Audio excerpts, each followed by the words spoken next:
After half a century, Fitzgerald Fieldhouse is in its final season as the home of Pittsburgh basketball. Today, hosting a Keystone.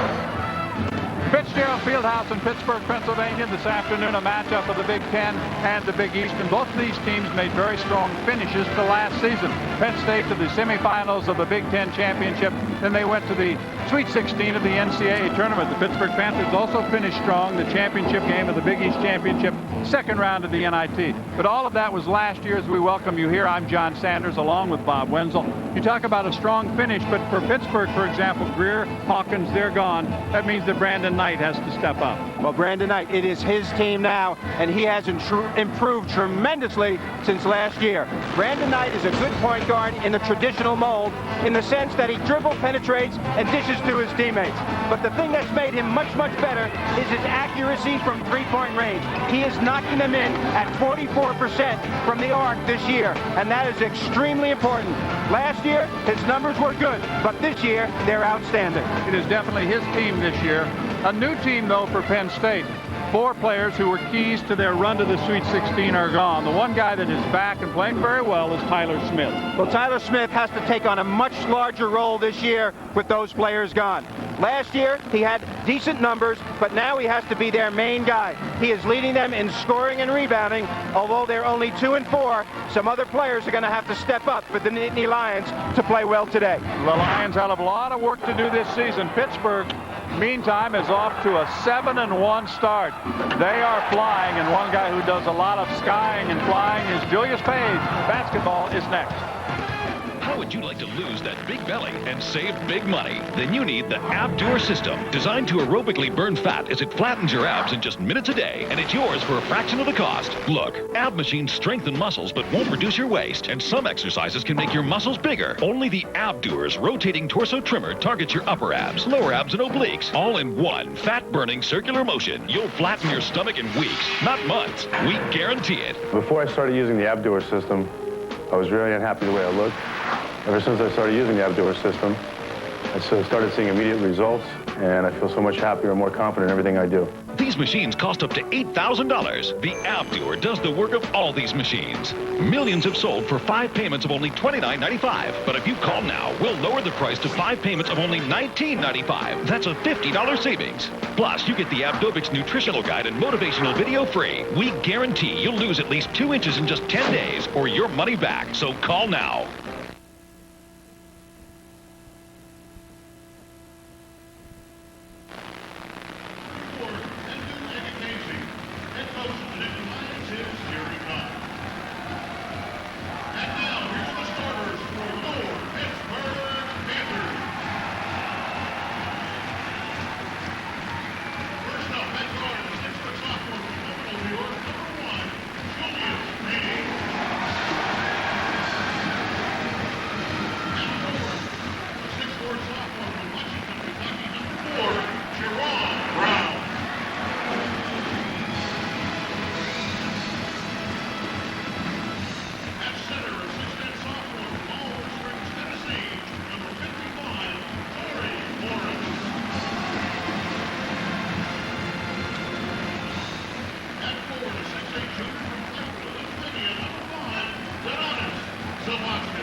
Today's Big East game is brought to you by Advance Auto Parts. The best part is our people.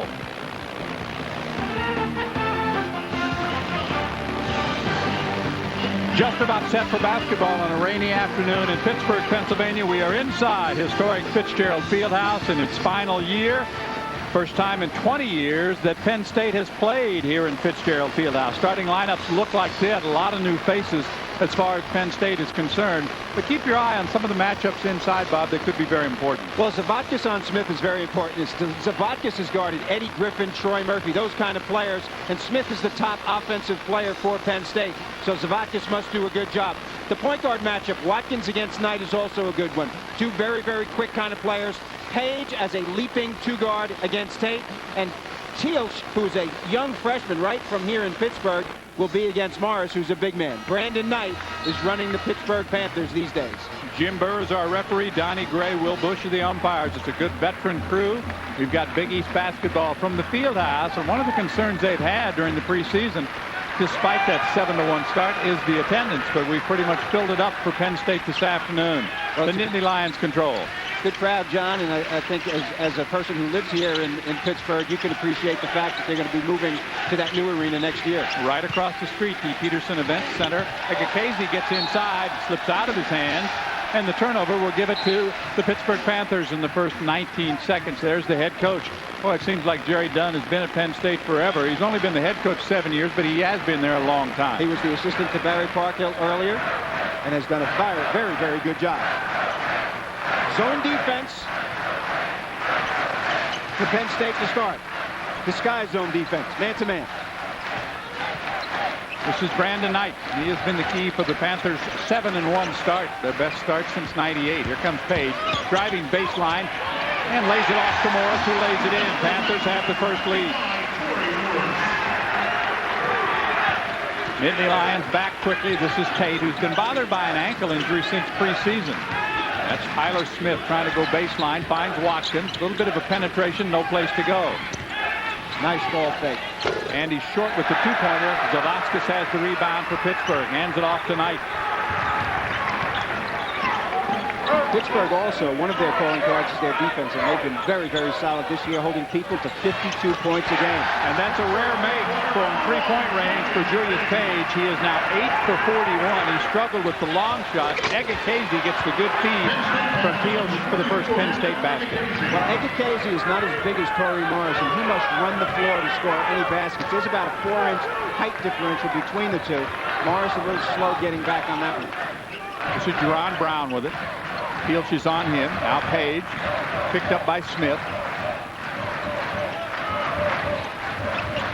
You know, talk about Page's three-point shooting. Last year he was pretty good from there, but he's gotten off to a weak start this year. 17% coming into the game, as you mentioned, John.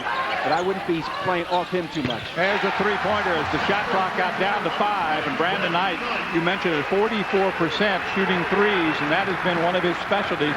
Pittsburgh is 3 for 3 and a 6-point lead to start. Well, obviously, getting off to a good start on your home floor is very, very important.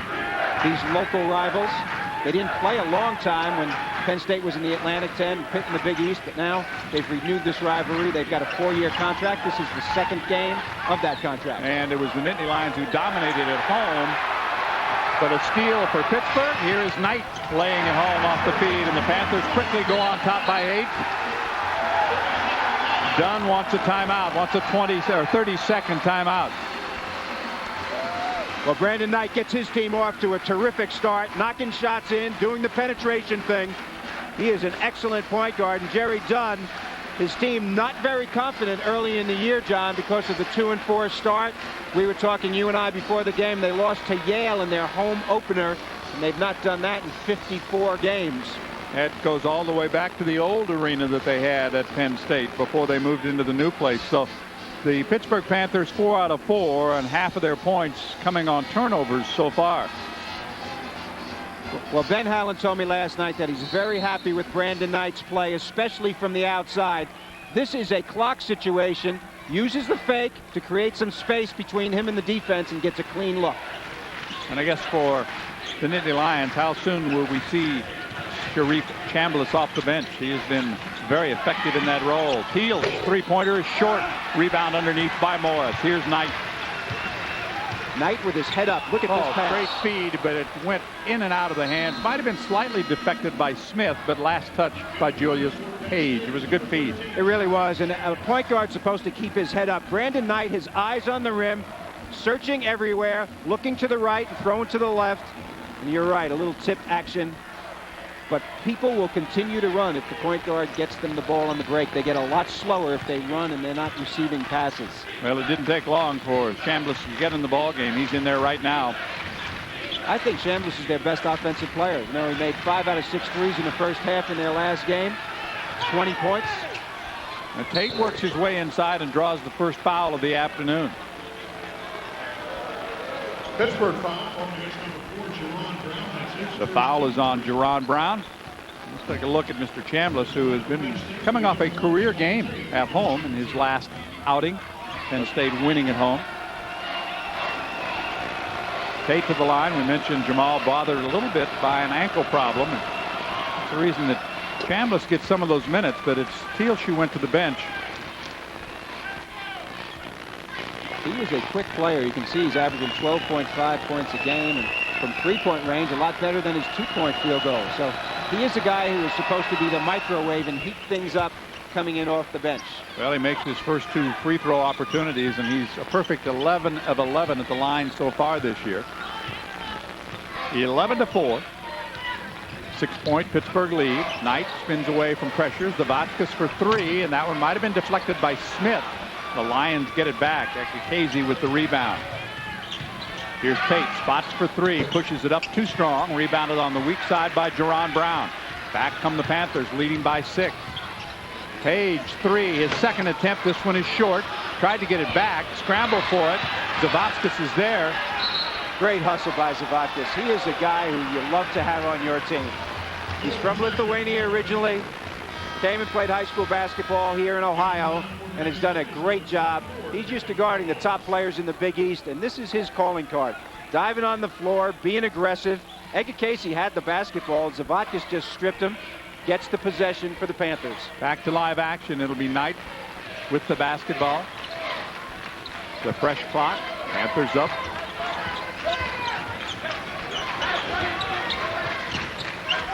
Here's Knight pulling up for a jumper and buries another 3. Boy, showing a lot of confidence. His second tray, 8 points, and the Panthers go up quickly by 9. That was a tough shot, too, coming off 2 staggered screens. Tate's 3, bending short. The rebound and the strip underneath. Well, you know, you talked a little bit about Ricardo Greer and Isaac Hawkins, and especially Ricardo Greer, how important he was for this Pittsburgh team. And when he left, a lot of people thought, well, what's going to happen in Pittsburgh? Well, Brandon Knight thought that this was his opening, and it was time for him to create this team and get a lot more shots. And that's what's happened at Notre Dame also. Troy Murphy left. Ryan Humphreys leading the league in scoring at 23 points a game. This is Kevin Fellows off the bench, and he rolls in his first free throw of the season. He's a freshman, and there are a bunch of them. They play about a quarter of the minutes for this team eaten up by freshmen as the Panthers go to their bench. Chad Johnson comes in. Ontario Lett, another big body, junior college player from Pensacola, Florida. And Jan Jagla has checked into the lineup now for the Nittany Lions, playing in just his 3rd game. He was held out of the first few games while the NCAA made a decision on players who had played internationally. Fellows hits 2 at the line.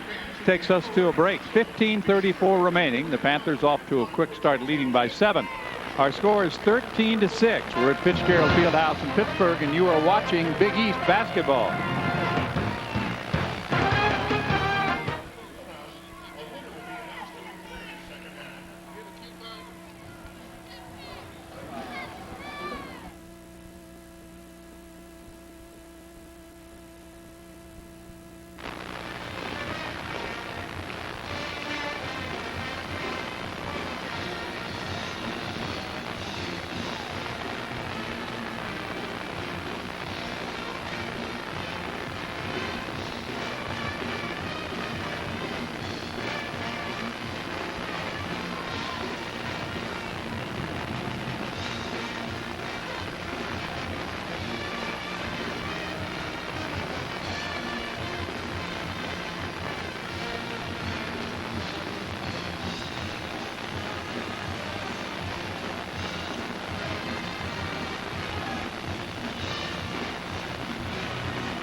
We mentioned the strong finish for Ben Howland's team last year, and the returning players he thinks is the key to the hot start this year. My main thing now is carrying some of that feeling and success that we had over to this year. And we do have a nice nucleus back from last year's team that was a part of that run. And so we're really trying to, take off from that point right away. Well, the Panthers off to a 7-1 start. They're only lost to South Florida, the same team that beat them in football, but that's nothing to be ashamed of. South Florida's pretty good. Oh, South Florida's very good. They're playing Florida this afternoon. He's done a great job here. His second year, they go 19-14, go to the Big East Championship. Brandon Knight, 27 3-point field goals this year already. The rest of the team only 22. He has really taken over the offensive load. They are perimeter-oriented with he and Page and Brown. Johnson is short from the outside. Watkins is cut off by Knight, who almost had the steal, but the Nittany Lions control. We approach the 15-minute mark. Time left in the first half. Bob mentioned this rivalry resuming. This is the first time in almost 2 decades that the Nittany Lions have been in this building. I think they thought they were going to be in the Peterson Event Center. It was supposed to be open. I talked to Jerry Dunn before the game. He thought they were going to be playing in the new place this year. Instead, they're part of the final year. Nice move by Lett. The junior from Pensacola Junior College in Florida bumps that lead back to 9. Well, he led junior college players in field goal accuracy when he played in the junior college ranks. You can see why. He's 265. Well, if he gets that close, he's not going to miss too many. Nice little footwork, too. Fellows from the corner. That's going to be well short. Watkins keeps it alive underneath and puts it back up.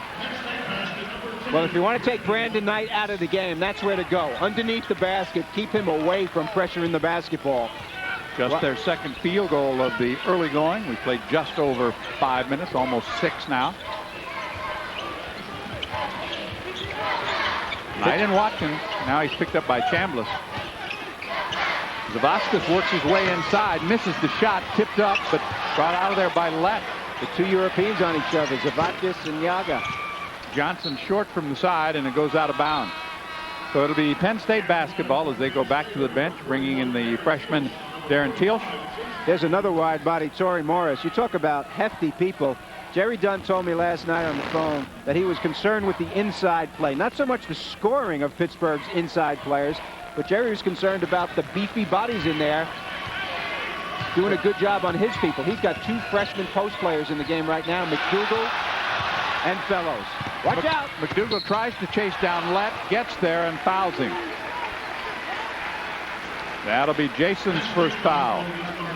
And the first foul of the game on the Nittany Lions. So the big man, Lett, made the steal, tried to take it all the way, could not quite get all the way before he was fouled.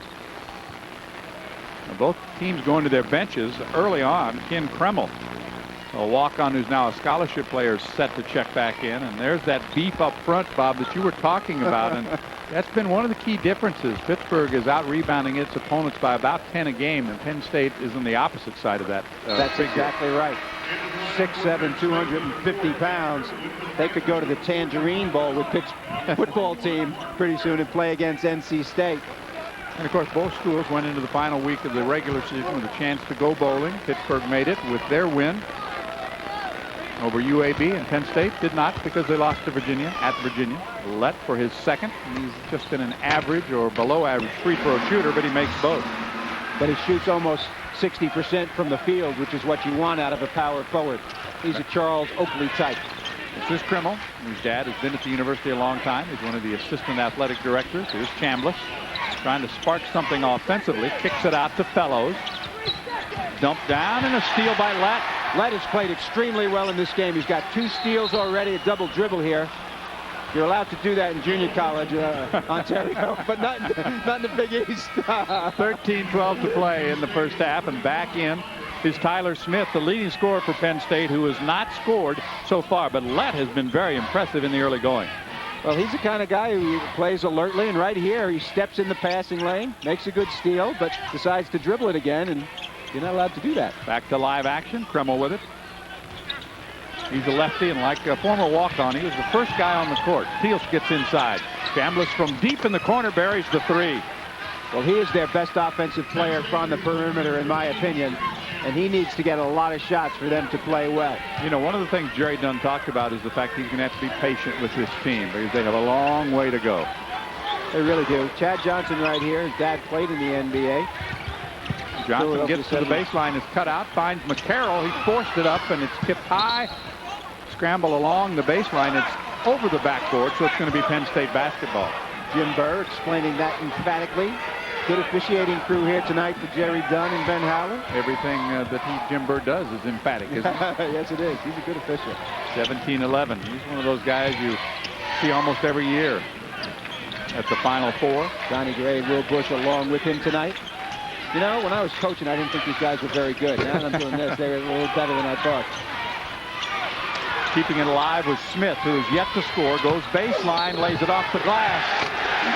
And it's an offensive foul. So Tyler Smith is struggling to get going here in the early going.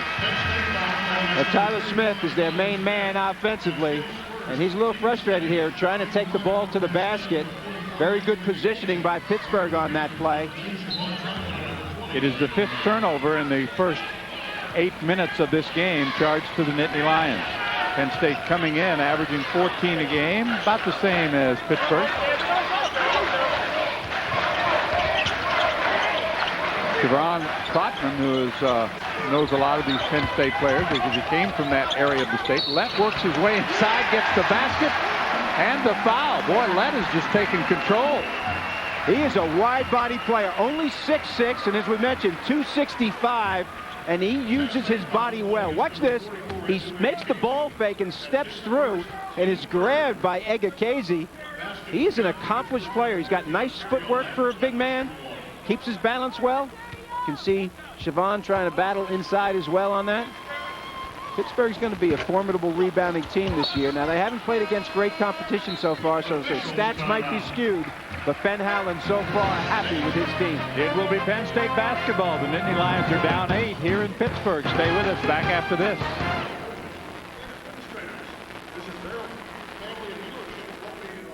At Advanced Auto Parts, we believe in doing it yourself. We made this commercial ourselves. Yeah, we're rolling. Go ahead. 3, 2, 1.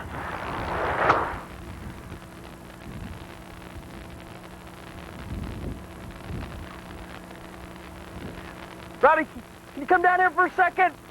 We're still getting a raise. Prices, not prizes. We don't have prizes. Do we have prizes? When you have money problems, just going to the mailbox can be frightening. The bills and balances keep piling up. You're scared to even look. It's the same when the phone rings. You know it's another creditor, so you're afraid to answer. I don't know how my debt got so out of control. I thought bankruptcy was the only way out. And then I called Ameridebt and found the answer. Every day, Ameridebt helps more people with money problems. We're a nonprofit organization offering free consultations and solutions to consumers seeking to eliminate their debt. Now I don't have to struggle to keep up my monthly payments, and I won't spend the next 20 years paying off my credit card bills. Ameridebt contacted my creditors. They were able to get my interest rates reduced, and my payments were almost cut in half. Now my balances are dropping, and I only have one small monthly payment. Call this number, and in minutes, regardless of your situation, Ameridebt can help change your financial future. Ameridebt gave me my life back. Ameridebt, helping America get out of debt.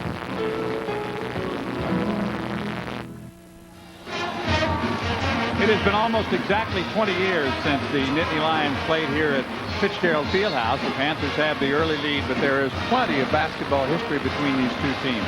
Oh, I'm telling you what, they used to play a lot in the olden days, back in the day, as they say.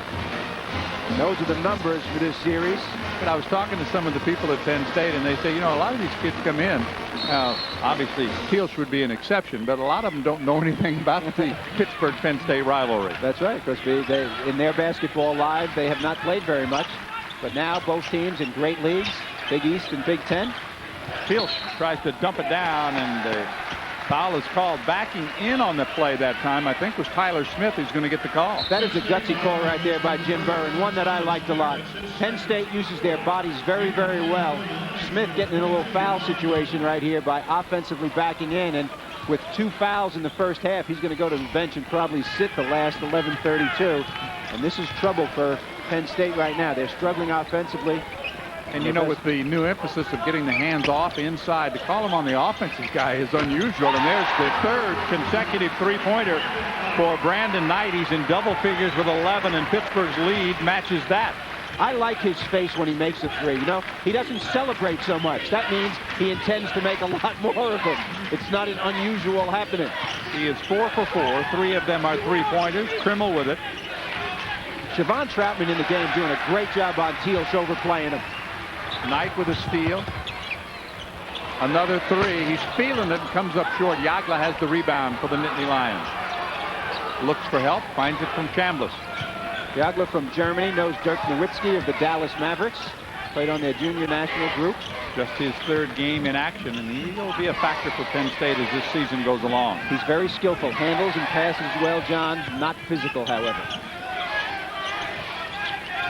A lot of European players like to play outside, don't they, Bob? Yes, they do. It's because the lane is the trapezoidal lane. You know, you can't post up in Europe. Shot clock at 5. Trimmel's got to put it up. Throws it away. Brought down inside by McCarroll. Troutman's open. Siobhan Troutman. McCarroll for 3. Knight with a follow and a putback. He's all over the court right now. The Lions were sleeping on that one.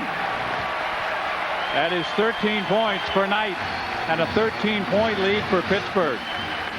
Remember that song, In the Jungle, the Mighty Jungle, the Lion Sleeps Tonight? Well, they were sleeping on this one. Brandon Knight slices in. No blue jersey in the neighborhood. An easy one. Brandon Knight just kept running. He has made 3 of 4 field goals, and those are 3-point field goals, and 13 points overall. So it is a 7-0 Pittsburgh run, and they have now opened up a 24-11 lead. You know, you think about the Big East guards and the top guys. He wants to be among them. Troy Bell, of course, from Boston College, has a great reputation. Kevin Braswell from Georgetown. Andre Barrett from Seton Hall came in with great accolades. But this guy in your screen right here is doing a great job and making a name for himself at Pittsburgh. He is really looking good. Well, Greer, Hawkins, Seabrook, those guys are all gone from last year's team. Penn State has only 3 field goals in the first half of the first half. Jagla falls down. Now is double team trapped. And the held ball will give it to the Nittany Lions. And of course, that held ball rule, Bob, is another one that they looked at in the preseason as far as maybe eliminating that and going back to the jump ball. Did you like the jump ball? I did. Yeah. I think that's better. Now, inside, this guy's 6'11". He slips right here, so this is no fault of his own. But he's not a physical player, and as a result, McCarroll and Torrey right on top of him. Oh, Tate had a point-blank look for Penn State and missed it. That's the intimidation factor of physical play inside. Gets into your head a little bit. Trying to put some pressure on Knight as the count was on. This is Page back on the court. Another way Zavakis helps, John, is, you know, he's 6'8". He's a dirt player. You know, he's garbage around the basket and everything. Yet he can come out and handle the ball. That's why they don't turn it, and they don't turn it over from outside. You're right. Here's Zavakis, goes inside. Torrey Morris makes the catch, and Jagla draws the foul. That was a great pass by Zavakis. You know, you have a 6'8" guy who can handle and pass like that. A guy like Torrey Morris can get a lot of points. There's nothing worse than the frustration of a big man positioning himself and not getting the ball. And here they deliver. Right here, somebody tips it a little bit on the way up, and as a result, can't get it to go down. Well, if you're going to have Torrey shoot against you, this is where you want him to shoot, is at the foul line. Yes. Those are his numbers for the season. What we don't have up there is that he's 47% from the free throw line. Not bad looking right there. Well, both he and Lett, who have been notoriously slow at the foul line, are shooting it pretty good in the first half. Chad Johnson comes in. He comes in, gives them a little spark. He's a little quick, not the physical side like Lett and Morris, but more of a swing kind of player. Well, Morris now improves his free throw percentage to over 50%. I think you've been working with him. He looked a little bit better on that one. Penn State has not scored since just about the 13-minute mark, and that's going to be a foul on Knight. A little bit too much pressure from Knight. Picks up his first personal foul. Exactly 9 minutes to play in the first half. We're in Fitzgerald Fieldhouse. One of the articles in the paper this week talking about the lack of attendance And it'll be interesting to see what they do with their non-conference schedule when they move across the street to the Peterson Event Center, whether they upgrade it a little bit. No, they got Ohio State coming in here next year, I guess. They're playing them away this year. Tate goes down inside. Yagla works his way inside. Little fadeaway won't go. There's Johnson snatching the rebound. He doesn't like the physical contact, and he'll adjust to that and get better than, as the season goes on. Pittsburgh really playing very, very well defensively, too, John. There have been 4 halves this year where they've held teams under 20 points. Look at that shot by Morris. Oh, man. They're working on all cylinders so far this afternoon, and right now up by 17. Last year was the reverse. The Nittany Lions at the Jordan Center at University Park led by 16 at halftime and went on to an easy win. But now the Panthers on an 11-0 run. Well, there's no Joe Crispin getting 36 tonight. That's exactly right. That is a 3 by Brandon Watkins. Just the second three-pointer in the first half by the Nittany Lions, who now trail by 14. Inside 8 minutes left, first half.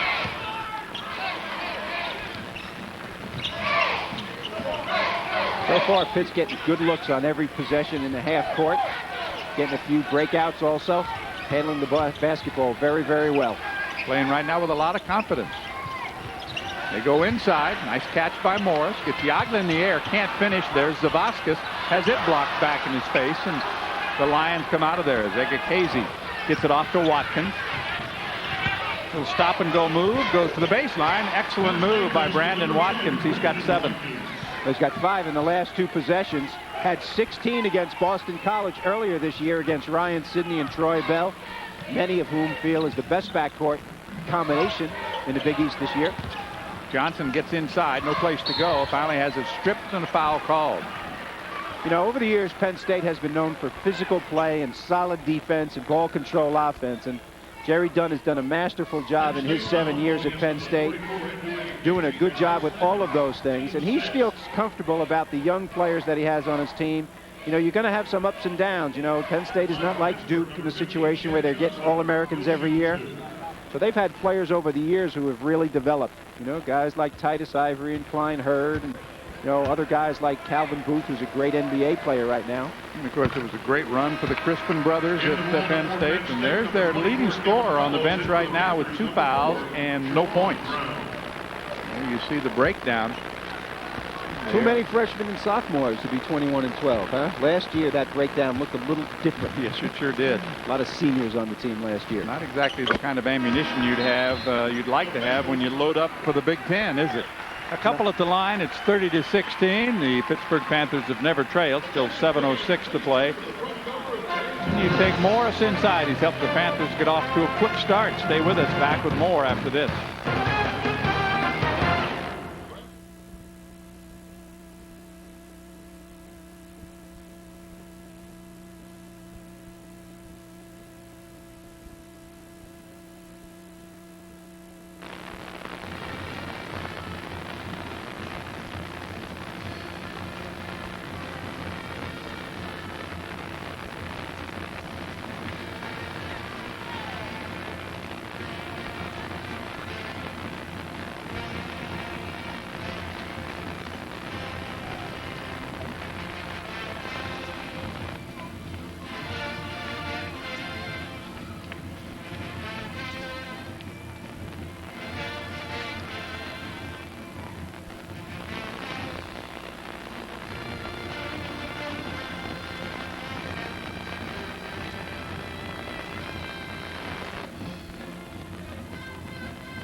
(30-16) is our score. Part of the offense for the Pittsburgh Panthers coming on the 3-pointers, 3 of them by Brandon Knight alone.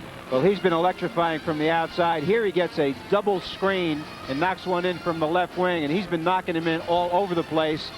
He has really improved his three-point shooting, and that's been a big reason why Pitt is ahead by a lot already in this game. Another reason is their solid defense. You can take a look right here. The other one coming from Page, the Penn State three-pointers coming from Watkins and Chambliss. They each have one, so that's the difference. And of course, last year you already mentioned the 36 from Joe Crispin, including a bunch of three-pointers.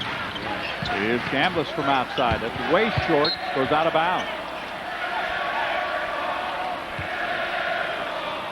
6:52 to play. Well, Brown now taking over at the point guard position. He's like a bull out there. You know, he weighs about 230, he's 6'4", had 6 assists in the Big East tournament against Miami last year, so he can play the position. Zavaskis for 3. That is Pittsburgh's 5th three-pointer. Zavaskis' first field goal of the afternoon, and the Panthers again stretch their lead to 17. It's 33-16. Well, they're playing very confidently right now, and Penn State obviously struggling at the offensive end, and part of that is mental mistakes like Tate just made, and part of it is the aggressive defense on the part of Pittsburgh. 9th turnover for the Nittany Lions. And the Panthers have made just 2. That's part of the reason there's a big difference in the scoreboard. No question about that. Jerry Dunn, you said he's got to have patience, and he's going to get very patient and maybe a little gray this year. But, you know, you got to give them credit. They'll play hard. They'll stick in there. They've got a lot of tough games in their league also. Here comes Zavaskis on a drive off the glass and good. So he has the last 5 Panther points. They have the biggest lead so far this afternoon, up by 19. They will open their Big Ten schedule with the Nittany Lions at home against Michigan State. How many teams are in the Big Ten, John? 11. Yeah. A little nudge from outside by Donatas Zavaskis. Picks up his first foul. 35-16 in the team foul situation. That is just the 4th on Pittsburgh, 6 on Penn State, so the Panthers are getting closer to the bonus. This kid last year defensively was tremendous.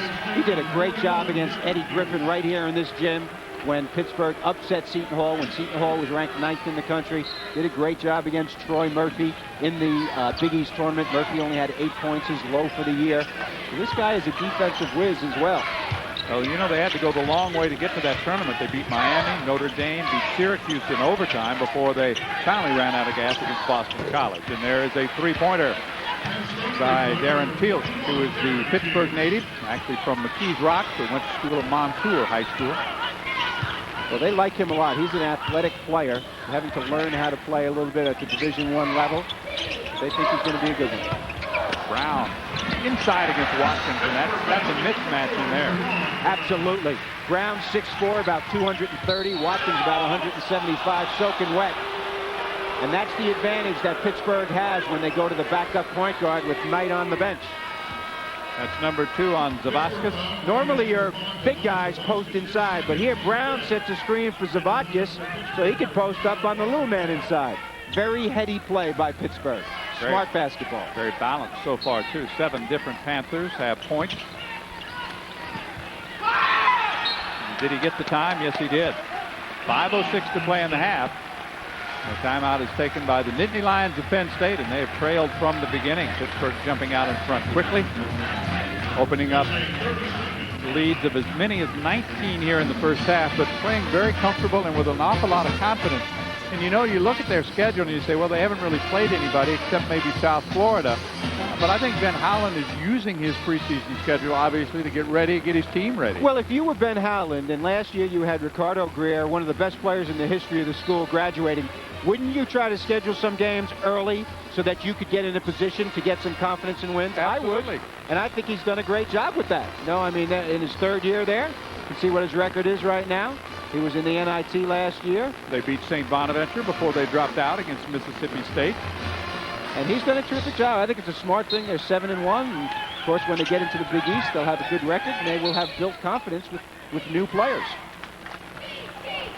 You think about the starters back, Brown, or the guys who played a lot for Ben Howland last year. Brandon Knight we've talked about, obviously, but also Julius Page, also Jerron Brown, and Zavaskis. They all played a great deal last year, but they are in new roles this season.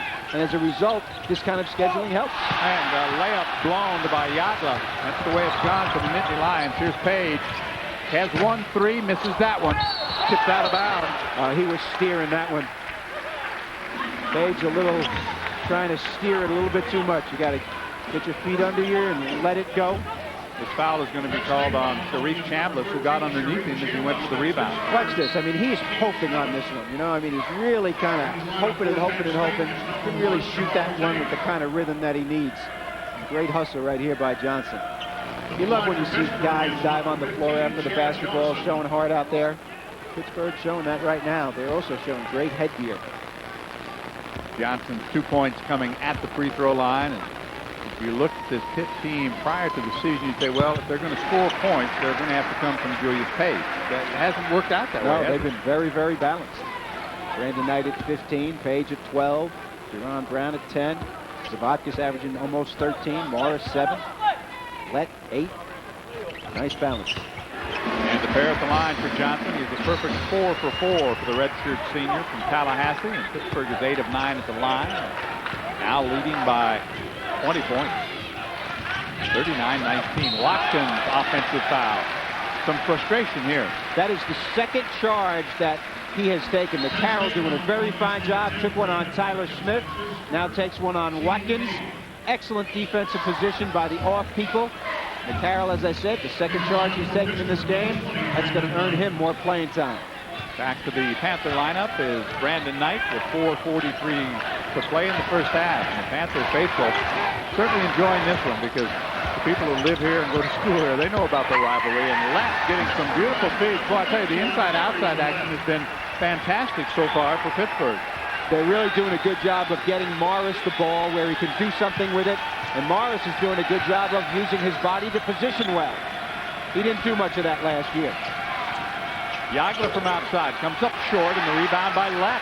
What a great first half for Ontario Lett.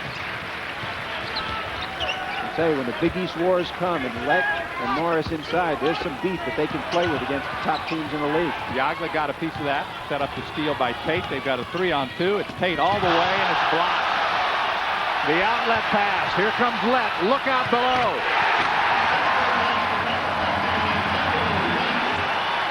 From Ontario.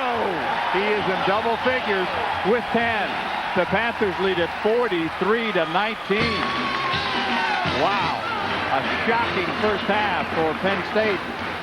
Coming in here against Pittsburgh, a team that they buried last year, but so far the Panthers have returned the favor. Excellent passing right here. Getting the ball inside to one of their post players of the Beef Brothers. And then also Ontario Lett getting the breakaway dunk. You like that one, didn't you, John? I did. Well, I love it when you can see it coming like that. I remember one Jerome Lane had in this building that caused us to delay about a half an hour while they went to get a new backboard. Well, let's take a look at the turnover situation. Only 2 for Pittsburgh. Double figures now for Penn State, and that's part of the difference, and it's a big difference right now on the scoreboard. The Panthers in control. It's the kind of turnovers you get. They're getting turnovers that are leading to easy breakaway baskets. We have an official's timeout with 3:34 to play, and the Panthers comfortably in front. It's 43-19 Pittsburgh. Brandon Knight has 13. Lett has 10. We have more after this.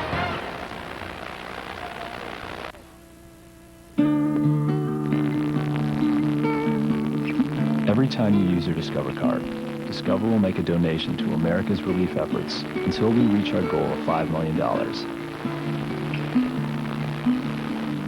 Just by doing what you do every day, you can help the victims and families of September 11th. To find out more, call 1-800-DISCOVER or go to discovercard.com.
Big lead for the Pittsburgh Panthers. Let's go back to the way we started the game, talking about the guys who are going to step up for their teams. Knight with 13, and Smith has been in foul trouble and has not scored. Has not scored, and that's a big reason why they are in the hole by so much. Brandon Knight doing what he's supposed to do. Smith not holding up his end of the bargain so far. Smith still sitting on that bench alongside Coach Jerry Dunn. Tate outside. Watkins 3, and that's too strong. Lett had it. It's stripped away inside by a scrambling Darren Teal. Well, that's the kind of hustle you want to see, especially when you're behind. Teal's showing a lot of heart for Jerry Dunn. Jerry doing a lot of thinking about how he's going to put some points on the board. Pitt at this stage of the game has to maintain their intensity and not let up. You know, you don't want to let up when you get a big lead. And Lett is out there along with Page. This is Johnson, McCarroll, and of course the guy that's been the key, Brandon Knight. Johnson backs away. Still plenty of time on the shot clock. Pitt's really passing the ball wherever they want to pass it. Penn State not able to pressure them out of anything. One of the pleasing things for Ben Howland has been the number of assists. Now the shot clock is a factor as it winds to 5. McCarroll beats it with a 3, followed by Lett, and it goes. Ontario Lett. He's going to be a favorite here in Pittsburgh. After he gets done playing basketball, he can play defensive tackle for the football team. I was going to say, Lett is a load. Penn State is finding that out right now. They've fallen behind by 26 points. Here is Tate. Teal on the line, so it's a 2, and it's short. McCarroll has the rebound. Everything going the Panthers' way in the first half, except that. Pass a little too far in front for Chad Johnson, and we'll have Morris checking back in along with Troutman and also Jerron Brown. But that's only the 4th turnover by Pittsburgh. Well, right here you can see a power guy going to the basket right here. Lett, the ball comes off the rim, and he's jamming it back in there. And I'll tell you what, when you have guys come in off the bench and score big, that's very, very important. Take a look at that. Pittsburgh doing a great job off the bench. Well, most of those are from Lett. We've not seen Yuri Demetrius at all so far. Chambliss with the dish off and drawing the foul inside. Foul will go against the Panthers. It's going to be the second one on Torrey Morris. I expected to see a little bit more of Chambliss too, especially coming off a great game like he had last time. Morris showing his physical presence inside. This guy, they like him a lot. Down from Louisville, North Carolina. They feel like he can be a good shot blocker, a Calvin Booth type developmental kind of player. Has good ability. Well, he's not had much luck at the free throw line so far. He missed them both, and he is now just 1 of 6 on the season. Knight hopping back, Teals to speed, finds McDougal. He's got Watkins with him. Gets a handle on it. Watkins in the corner. That's a 3. It's bending, no good. And Watkins got it back. Scramble out of bounds, belongs to Penn State with 1:45 left in the first half. Stay with us for halftime. We'll check some other scores in the Big East and other big games around the country coming up this afternoon. Oh yeah, we got a lot of them. And the Big East Wire with some news from Syracuse and also some bad news for Boston College. Unfortunate situation for Ryan Sidney. Here is Chambliss working on Knight. Solid D by Knight, keeping his body in front of Chambliss, who knows he's a scorer. It was kicked on the way in. We get a grade, reset, so they get a new clock. What Ben Howland is doing very, very well right now is he's shuffling guys in and out of the game. Torrey Morris is a guy who needs to get in better condition, Ben told me. Trying to have him play at his maximum, take him out, and have him play at his maximum again. Well, if Ontario Lett continues to play this way, he's going to need to do a lot of extra work because Lett's going to get some playing time. Well, they're both good in there. Watkins for 3. That's too strong. It went out of bounds and was brought back in, so it'll be Pittsburgh ball. You know what I like to see in Pittsburgh is you have Lett, you have Morris, and you have Zavatkis, and the 3 of them will split the time at the power forward and center positions using any 2 combinations of those players.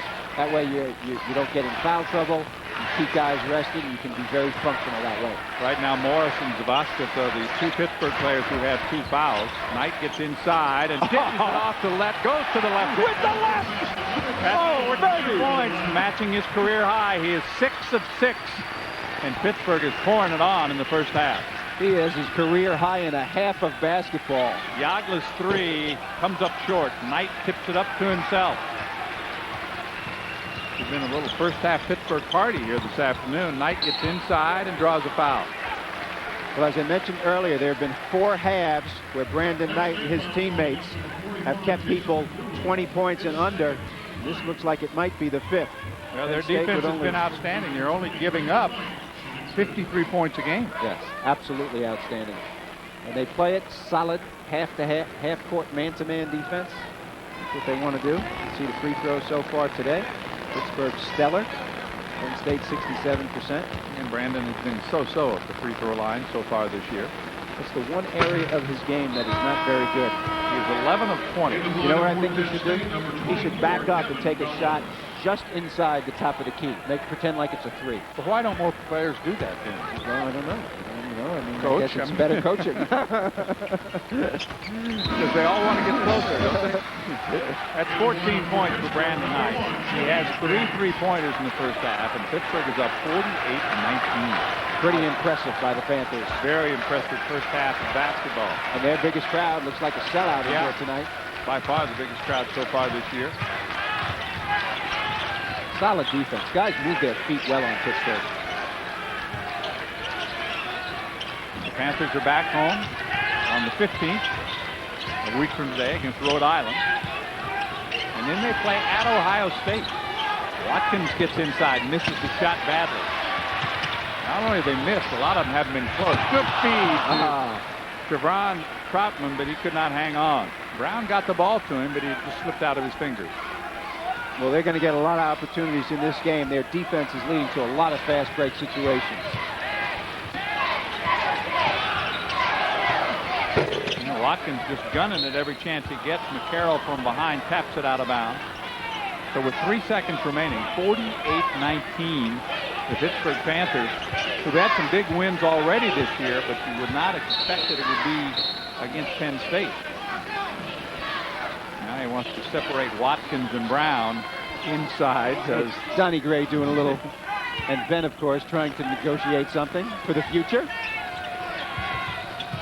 Fields will handle it to Watkins.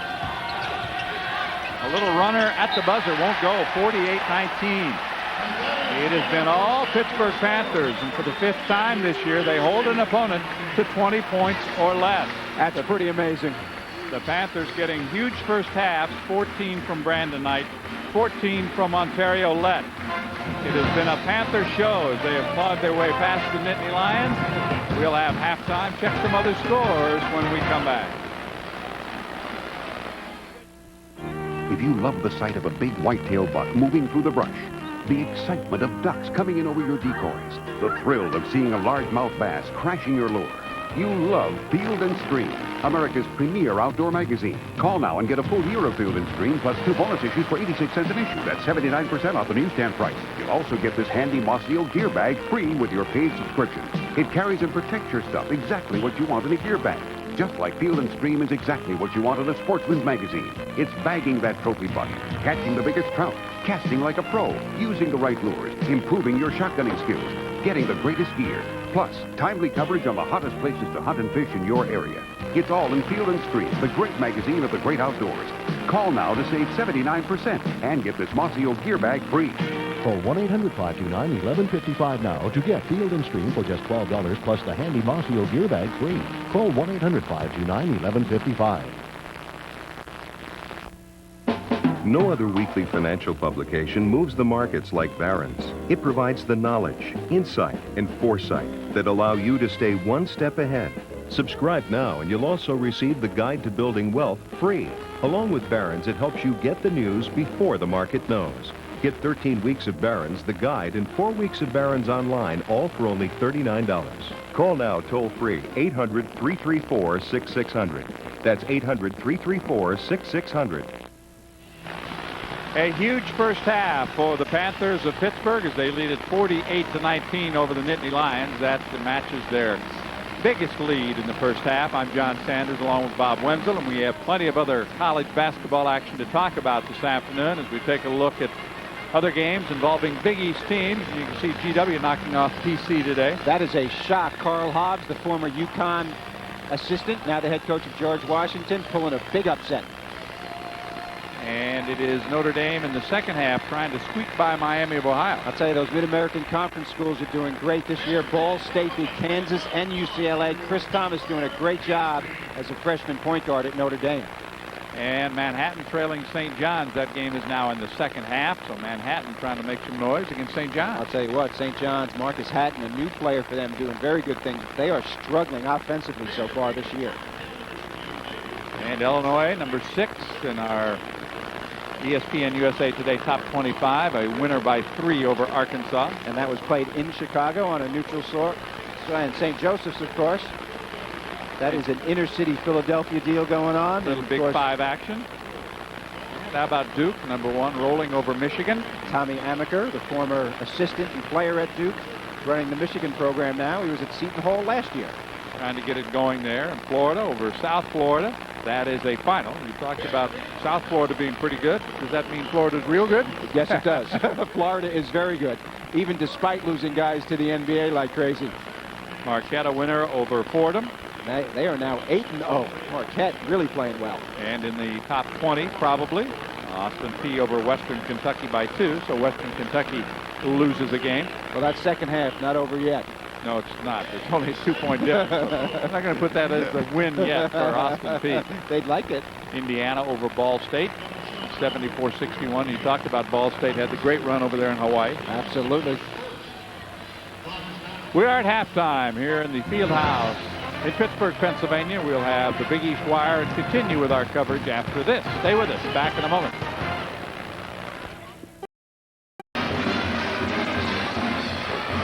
It is 48-19. That is the score at halftime as we welcome you back inside Fitzgerald Fieldhouse. Along with Bob Wenzel, I'm John Sanders. Surprisingly, the first half completely dominated by Pittsburgh. They did everything right, and the guy that was triggering it all was Brandon Knight. Well, Brandon Knight is really impressive, don't you think? I mean, he's really playing great, has been playing great, and part of it is his three-point shooting. He gets them in different ways. Notice how he backs the defense up by bringing the ball low, knocks it in. That's a tough shot. Then he steals the basketball, the recipient of an easy layup at the other end. So he knocks in threes, he makes steals, he makes threes other ways, off the pass this time. From his backcourt mate, Jerron Brown, who can also play point guard. And then the passing. Traditional point guard stuff, inside to Ontario Lett, who's been a man on the inside. Lett has been huge. Brandon Knight has had a big first half. We have more to come. Get set for the second half of basketball from Pittsburgh after this.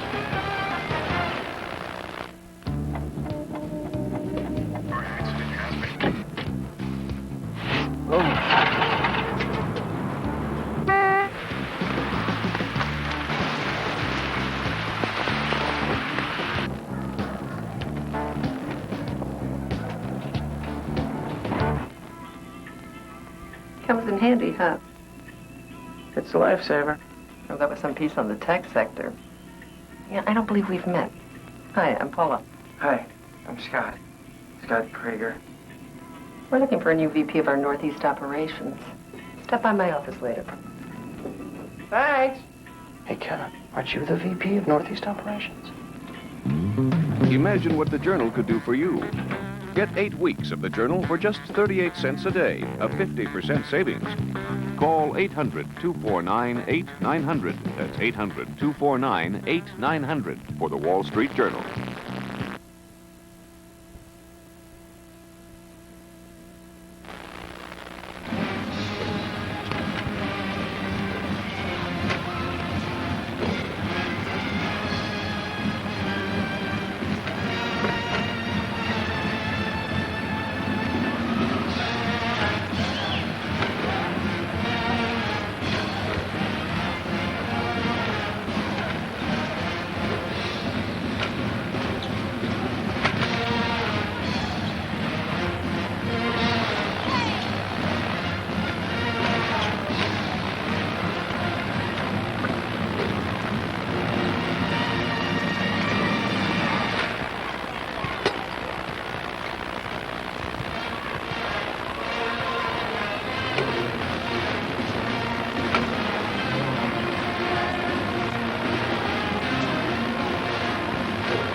This is the last season, the last chance to hang another banner in Fitzgerald Fieldhouse, because they will close this place after this season. Statistically, as you might guess, when you look at the score, it's been all Pittsburgh. Top left-hand column for Penn State, 22% from the field versus 57%.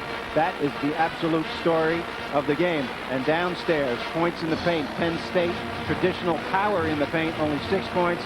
Pitt, 22. And 22 of those points are a combination of pounding it inside to Ontario Lett and Morris, and then also getting fast break layups from turnovers. Put yourself in both locker rooms at halftime. Oh, I'd rather be in Pittsburgh.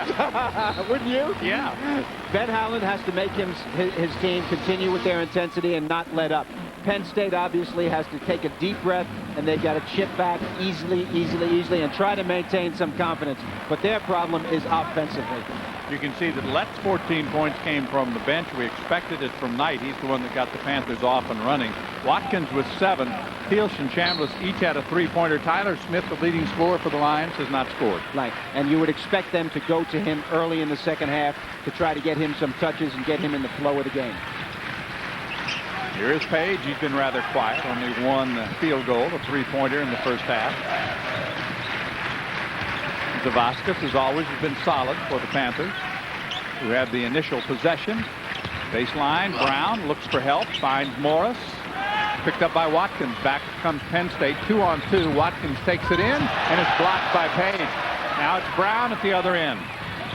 He saves it along the baseline, but not quite. He touched the end line. It'll be Penn State ball.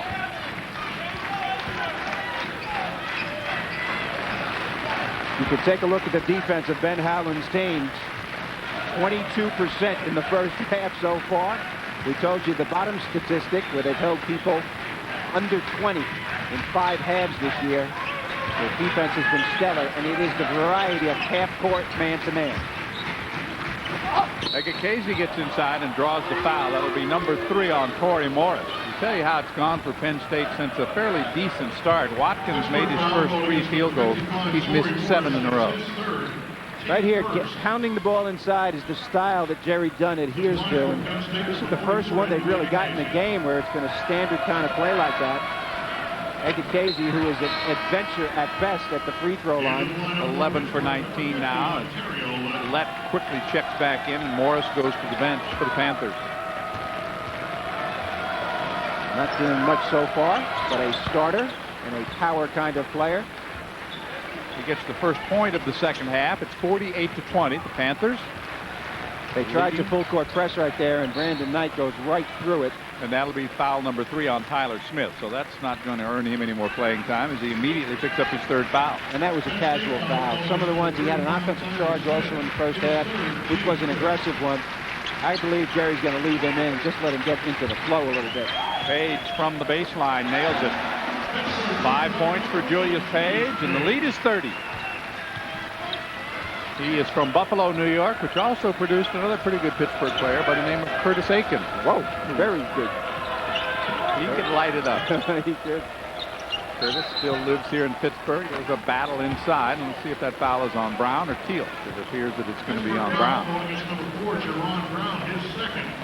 That is his 2nd.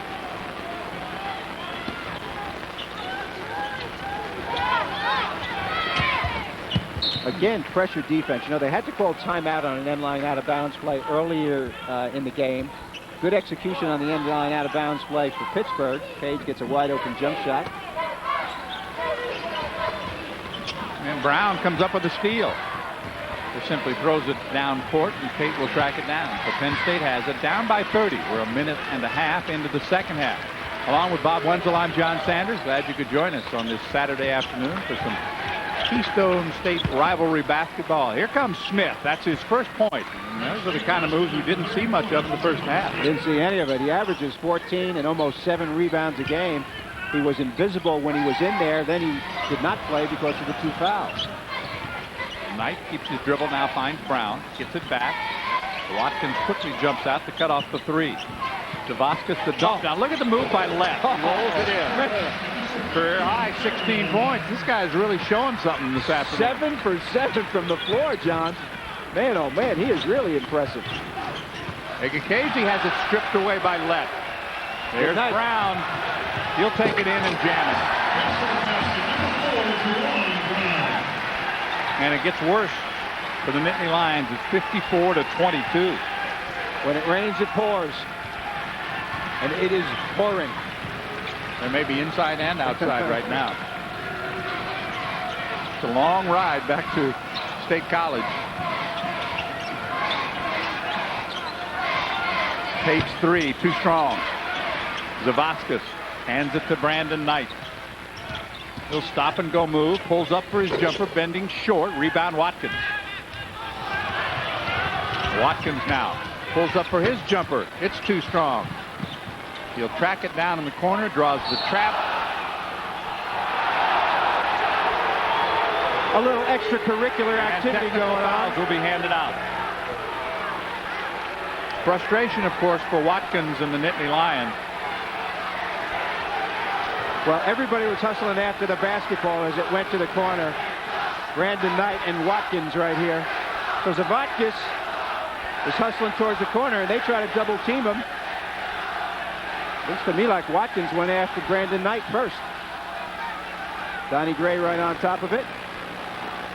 The normal explanation to both coaches as to what happens.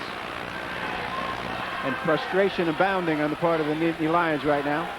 Well, you look at the scoreboard and they'll tell you why. Absolutely. It's 54-22. In the meantime, Chambliss is set to come back in. We'll sort out who gets called for personal or technical fouls in the mix-up in the corner. So we'll have to wait until Jim Burr and company sort it out. Well, Ben Howland going over to Brandon Knight and talking to him a little bit about it. If they give Brandon, see the blood on his right neck. Maybe we can get to see that, but he has a little blood on his right neck where Watkins scraped him a little bit. Watkins was double teamed in the corner by Brandon Knight and Zavaskas and didn't react well to the situation. Looks like Brandon's going to the bench. It's good to substitute in this situation for the players involved if you can, John, especially Pittsburgh being up so much, to keep guys' heads a little bit cool. Well, Chambliss has checked into the lineup for Penn State, and I believe that Kim Trimmel has also checked in. So it could be that those that were involved in the corner will both find themselves sitting down right now. There we see the Brandon Knight scrape. He's being treated by the trainer, Tony Salisi. He's got blood underneath that. Trying to make it stop bleeding a little bit. Okay, the foul is going to be called on Zavaskas. That'll be his third. That's a personal foul. The technical fouls go against Watkins and Knight. So altogether 3 fouls called on the play. Zavaskas gets the personal. The other 2 players get technicals, which count as personals. Absolutely, counting their total. So with that, we are set to bring on Mark McCarroll and Torrey Morris. As Page makes his shot. Page has been a terrific free throw shooter. 14 out of 16 now on the season. But that good shooting has not followed him to the three-point arc this year. No, it's a little unusual. Remember last year he shot very well from the three-point range. And, you know, it's early in the season. Some guys not getting their wherewithal yet. So Watkins called for the technical foul.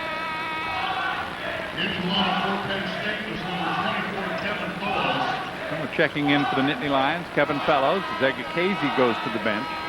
Left back to the Pittsburgh bench. And Knight is still out there. Well, we have a crew of officials who are very experienced right here. You mentioned Jim Burr earlier. Donnie Gray, Jim Burr handling things, has done many Final Four and championship games. He is one of the best officials in the country, even admittedly by some coaches might even admit that. Solid defense on the end line out of bounds, making it difficult for Penn State even to enter the ball. This is Trimmel with it. It is tapped out of bounds. Knight is tricky quick on defense. He lays off as if he's not guarding you and then jumps right into your face, slaps the ball away. I like his stoic demeanor on the floor. You want a point guard that's going to play tough defense right here. He smells something with Trimmel. He's got to avoid the foul, and he gets Trimmel bounces it off his foot. But in the meantime, we had something called away from the ball.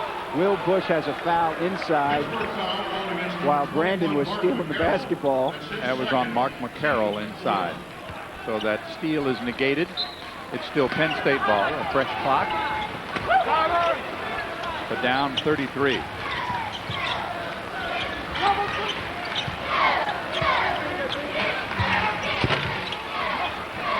The rebound by Mark McCarroll. Hands to Brown.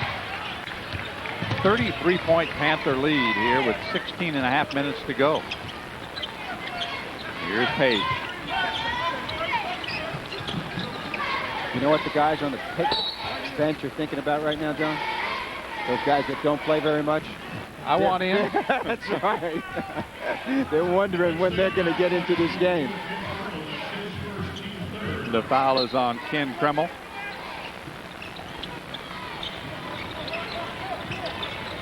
So Pittsburgh gets the ball back. Three-pointer. Bottom of the net for Brandon Knight. That is his fourth three-pointer. He's got 17 points in the game. His high this year and in his career is 26. So he has definitely stepped up his game. No question about that. He obviously worked on his three-point shooting over the summer, and it is paying dividends big time. Smith. Fellows backs his way in, has it deflected and stolen by Page. Panthers have numbers 3-on-2. Page to Knight. And a blocking foul called on Penn State. No, it's an offensive foul, sorry. That's going to go on Brandon Knight, and that'll be his third.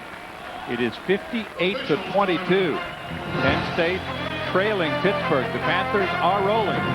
We're back with more from Fitzgerald after this.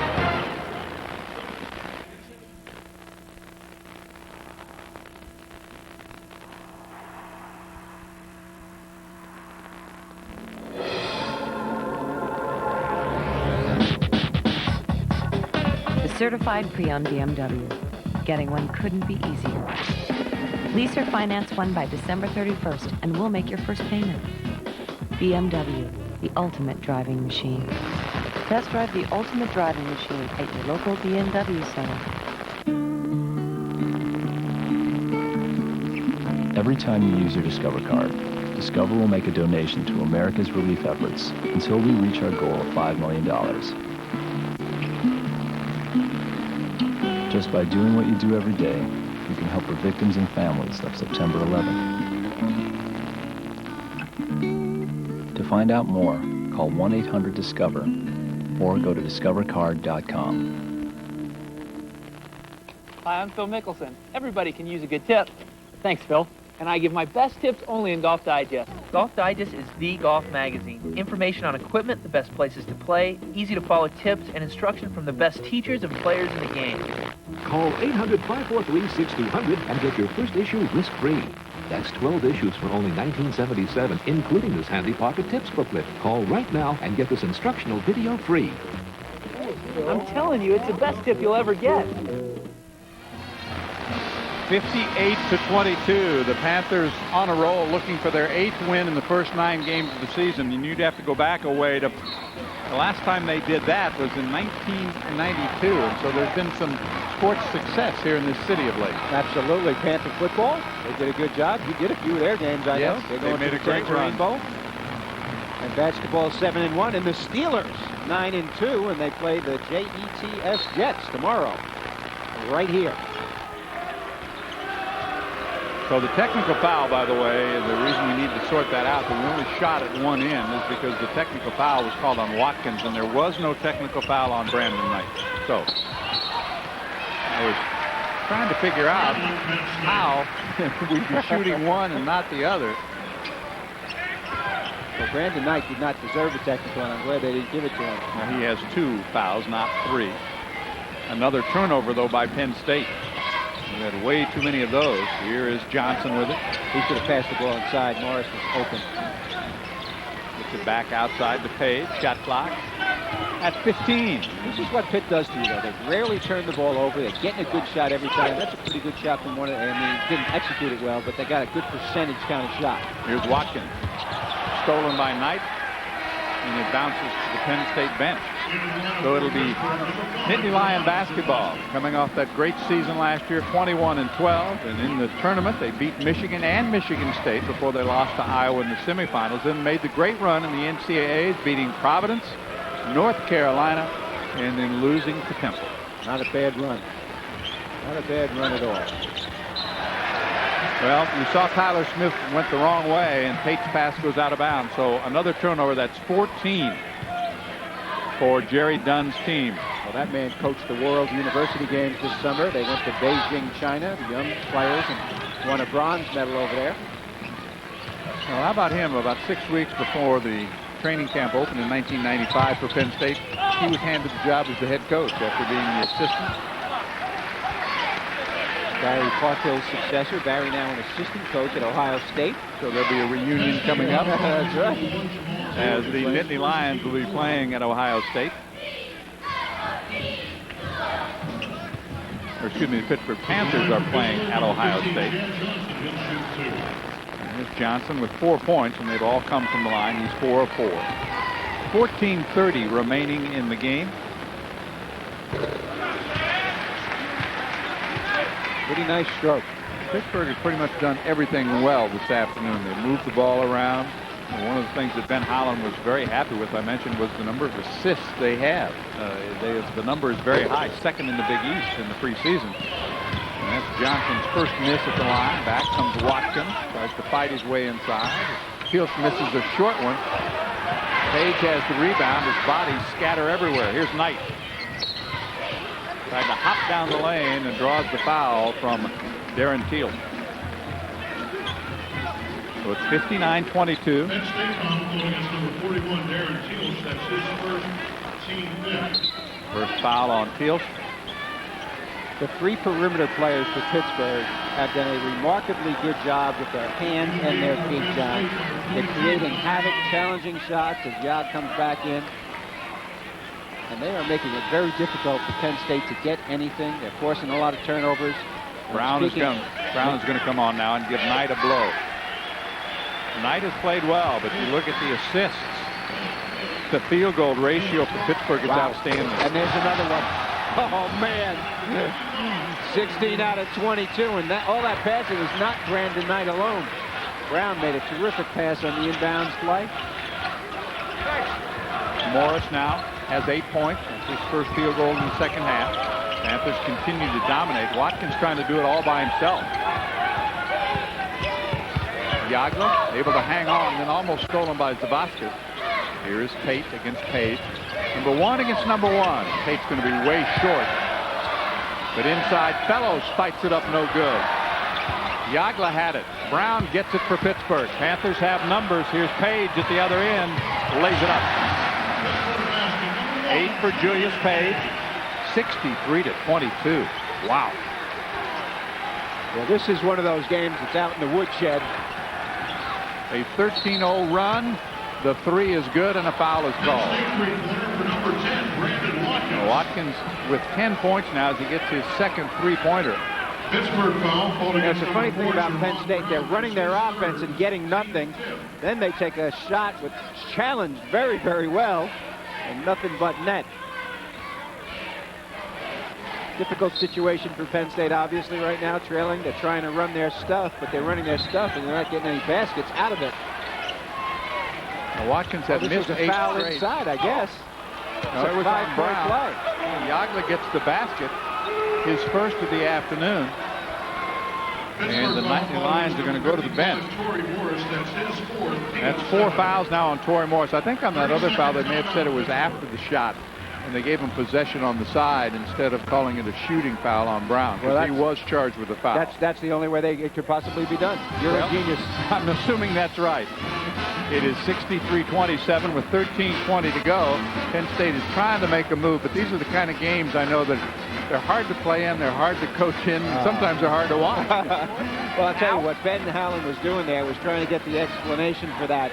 But you pick your times, and, you know, up by this many points, he doesn't want to be arguing with the officials about a call. And Jim Berg cleared it up with him. Ben has to be very, very happy about the way his teams are playing. We have some patriotic cheerleading dances going on Well, the you know, sideline. the Panthers earlier this year, I think against Savannah State, had a 52-point victory, which was scary when you think about beating somebody at Division I team by that many points, and they are mauling Penn State this afternoon. Well, you know, the funny thing is, you know, you can take a lot of heat when you're a coach if you don't schedule all these great top teams early in the season. But it depends on what kind of team you have. You know, we're seeing all kind of upsets this year in college basketball. North Carolina, a power in college basketball, loses its first two to not household name. Loses to Hampton, loses to Davidson in its first two basketball games this year. Iowa loses to Northern Iowa last week, and they are rated in the top 20. So all kind of things like that are going on in the basketball world. And Ben Howland, I think, made a conscious decision to schedule the way he has scheduled, and it's developed very, very well. I mean, they're making Penn State look a lot worse than Penn State is, and they've developed a great deal of confidence so that when they get into the Big East wars, they'll be ready to rock and roll.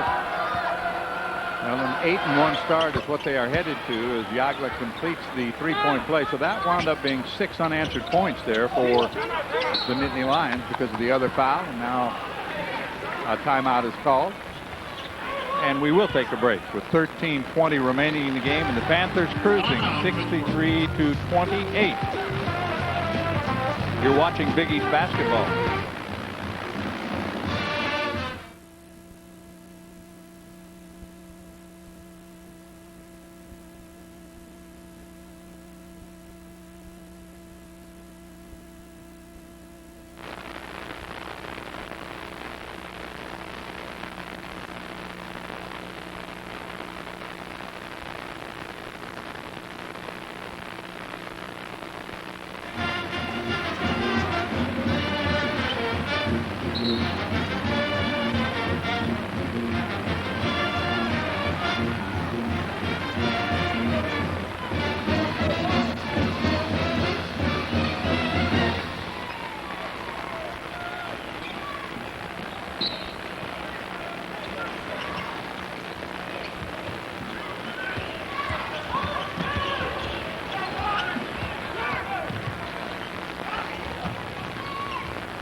Stepped over and back.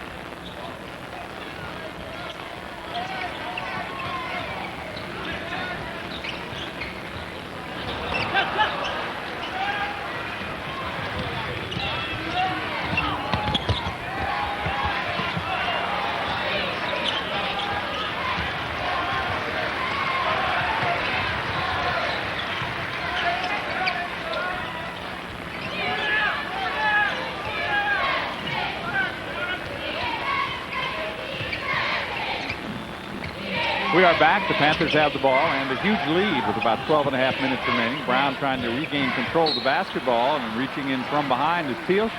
He's going to pick up his second foul here in the second half. The freshman from Montour High School. A long-armed player. They feel that he's going to make valuable contributions to this team during his career. There's a walk-on by the name of Gino Federico, who is on this Pittsburgh team, who played high school basketball with him at Montour. He was a year ahead of him. Averaged 20 points a game in high school. So he's a pretty good high school player also. He is hoping he gets in this game. Here's Morris along the baseline. Gets it back out to Brown. 12:20 to go. And we've got contact inside. Are they going to call this on Morris? I believe they're calling it on Chad Johnson. Yes, they are. Off inside, hooking. Johnson will pick up his first foul. And we're in the bonus. So the Nittany Lions will be shooting free throws.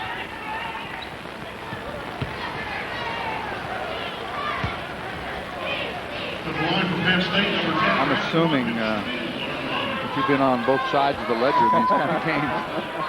Yes, I have, and it's very, very difficult to keep your team focused.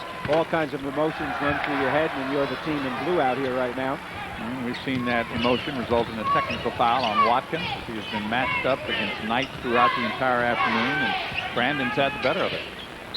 Well, Brandon is having a great junior year right now. The experience that he's had the last 2 years running the show and his individual desire and development over the summer has made Ben Howland a very, very happy man with his point guard. Tyler Smith checks back in for Penn State. And you know, the other thing, Pittsburgh is playing extremely tough individual and team defense at the three-point line and in. They haven't pressed at all tonight. They're just playing it from that point and in. Quick hands, fast feet, and their offensive execution has been very balanced.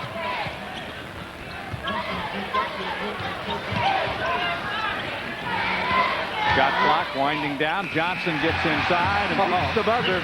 It's the way it's gone for the Panthers today. Absolutely, and that's the way it's gone for the Nittany Lions as well. That is a tough thing for them. They play great defense for 34 seconds, and Pitt gets a terrific shot.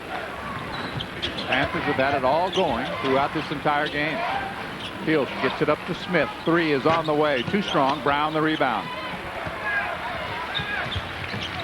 Here is Knight. Stop and go move. He likes to do that coming down the lane and lays it off the glass and in. Boy, he made that look easy, didn't he? He really did. Sound. Smith up and under and in. Just the second field goal today for Penn State's leading scorer, and it's a 37-point Panther lead. Levin McCarroll set to return for Ben Howland's team. This is Morris.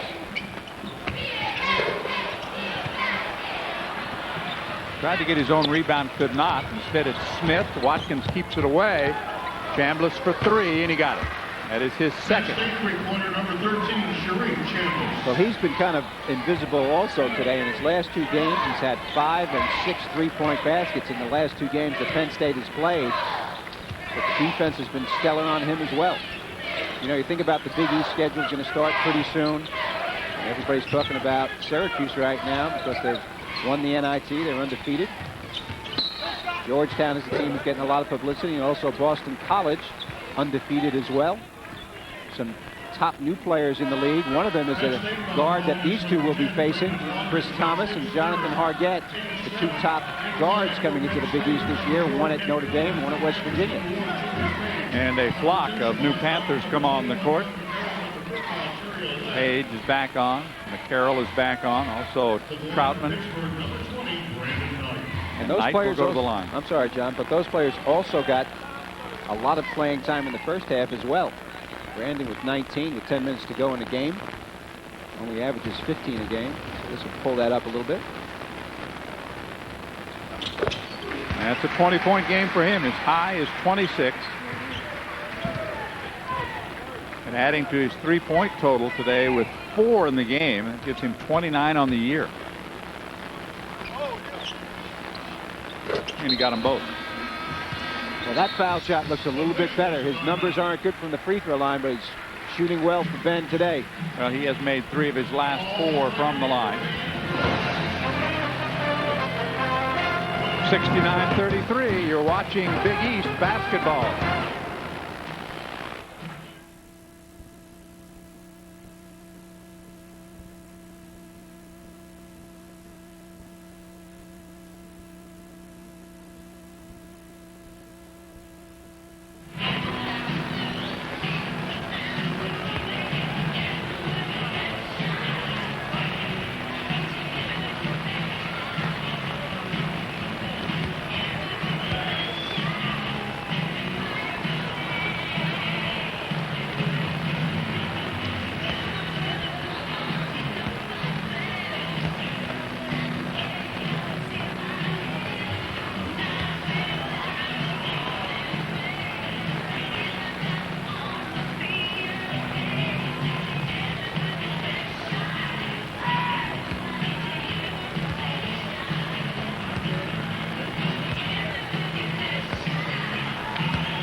There you go. You hear me? Yeah, I can hear you now. Okay, good. Yeah.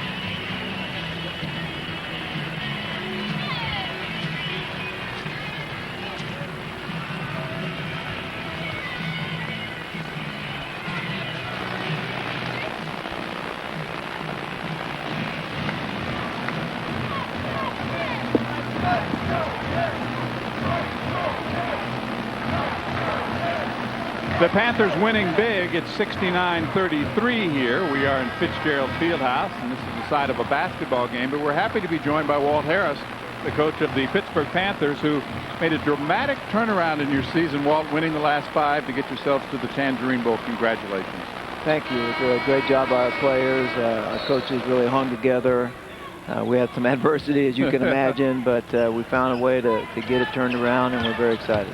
Well, we're very happy for all of you. It was a terrific turnaround for the team, and something I know that once you got away from that no-huddle offense, it seems like things got a lot better for you, even after the Boston College game.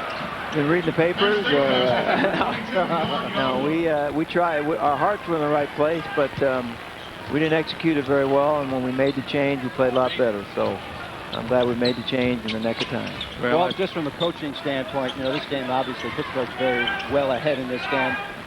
From a coaching standpoint, you've been on both sides of these probably some point in your career. What kind of things would you tell your team, being heavily down or heavily up? Well, seeing I'm a University of Pittsburgh fan, if I'm up, I'd keep pouring it on. And if I'm down, I think what we got to try to do is finish solidly, play the game so that we leave this floor with a good feeling about the last part of the game, so we can build towards our next ball game. Yeah, exactly. You know, so the kids can get down very easily in a situation like this. And trying to do, even if they don't get closer in the game, if they execute their offense better or play solid defense on some possessions, they can take something positive away. No, that's the goal, to get something positive out of this, because I know this must be tough, because this is a big rival and you know, big game for both schools. How about NC State? Looks pretty good. I haven't had a chance to watch a lot. We've been out recruiting, and we have a big recruit weekend this week. But you know, they're very representative. They look like a big physical football team. They got an outstanding quarterback, outstanding runner. Played real good defense. You know, they lost one game down the stretch, won 4 or 5 in a row. So very similar teams. That's the first basket this afternoon for Javon Troutman. He gets his name in the scorebook, and we'll go to the line with a chance to add on. Well, Siobhan is one of those guys who was Mr. Basketball in Pennsylvania, John, 2 years ago and sat out last year. They are very happy about him. He's not getting a lot of time early in the season, but he's going to be a valuable player during the Big East Conference season. So, Walt, you look at your team, and I have to look at one of the turning points. Has to be certainly the game you played here at Heinz Field. Your beautiful new facility, by the way, and you beat Virginia Tech. And from then, you just kind of steamrolled things. Yeah, we got together. We got together the week before against Temple, and then you know, we played good against Virginia Tech. We lost to them down there last year with the last 14 seconds. They kicked the field goal to beat us at their place, which is a pretty good accomplishment. So our guys played real well, and thank God, you know, it was a great victory for our team. Our defense played great. Offensively, we did well, and it was a big game. How important is it for you as Knight gets inside, misses with the left hand, but gets the follow? Well, he's done everything right this afternoon, hasn't he? That's 23 points for Brandon Knight. And it's going to be Pittsburgh basketball, I believe. How important was it for your squad, not just from a recruiting standpoint, but from your kids to get the extra practice time with the bowl game that you get and everything that goes with that as far as your team and the future is concerned? I think it's huge. We're not going to get as much bowl practice as we'd like to get, and that's just because we have finals here next week, and the game is early, but credibility is really big when you're in those bowl games. You know, I think everyone looks at you a little differently. This is our second in a row, which you know, is really gratifying, especially as poorly as we started, and we're real proud of the character that our team showed down the stretch. Well, you got the feeling, excuse me, in talking to your players that they knew they were better than their record at that point in the season. Yeah, we were. We were our own worst enemy. I don't care what formation or what we use, the spread or the conventional offense, West Coast, whatever you want to call it, your offense. If you turn the ball over, you're going to lose. And that's what we did. And the last part, you know, the first 6 games, we had 18 turnovers. The last 5 games, we had 7, and only 2 of them occurred when the game was on the line. So that's it in a nutshell. Our defense played a lot better. You know, in the last 5 games, it gave up 7.8 points per game. And you're not giving up many points, that's hard to get beat. At the buzzer, Kreml has the rebound. You're right, and we've seen that in this game. Look at how many times Penn State turned it over, got themselves in trouble, and sometimes, I don't care whether it's football or basketball, you get yourself in a hole, it's tough to climb out, right? Yeah, we dig down deep in a big hole, But you know, we found a way to get out of it, and it's a real credit to all those players, and I think the character of our football team. And like I said earlier, I think they believe in our coaches, and our assistant coaches really did a great job keeping everybody together. We stayed the course. We didn't panic. We just did it better. You know, we did what we were trying to do. We just did it better. And of course, it showed in the wins and losses. You've got the brand new facility, the new practice facility on the south side, the new stadium, Heinz Field, and your basketball team's not far behind. They're going to get a new place next year. That'll be good for everybody. Yes, our Chancellor, Mark Nordenberg, our athletic director, Steve Peterson, has done a fabulous job giving us a chance to have a chance, you know. And Ben's done a great job, you know. We've got a couple seniors graduated. It looks like, you know, they have really replaced those guys. Got a lot more competition, a lot more numbers, so he's going to do a great job. So we got a chance, you know. We're going to, like I said earlier, we got a chance to have a chance. Now it's up to us to get the job done. That's right. Well, we got a brief look there at the beautiful new Peterson Event Center, which will be the home of Pittsburgh basketball next season. So we're all looking forward to that. And I certainly think that anybody that watched you play in Heinz Field had a good time. It's a terrific stadium, and it's a big plus and a big boost. It has to be for your football program. No question. And plus, it's great for our fans. You know, I think we ended up second in the Big East in attendance, which is a real credit, especially as much as we struggled there for a while. Well, credit to Heinz Field. Thank you very much. Good luck in the Tangerine Bowl. Best of luck to you and the team. Thanks for having us. We'll take a break. It's all Panthers here in Pittsburgh.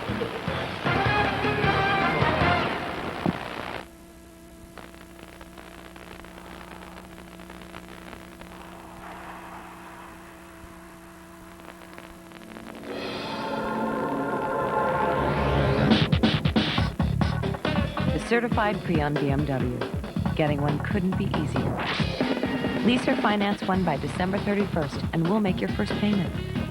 BMW, the ultimate driving machine. Test drive the ultimate driving machine at your local BMW center.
.6:23 to play as we come back. Let's take a look at the BMW ultimate drive of the game, and there have been plenty.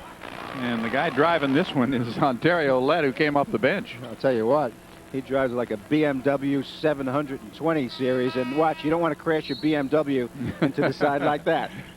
Well, he can do it the way he's played. A lot of subs in the lineup now for Pittsburgh as we're in the final 6 minutes and 20 seconds of basketball. Lett had a very strong performance, part of the key first half as the Panthers built a 48-19 lead.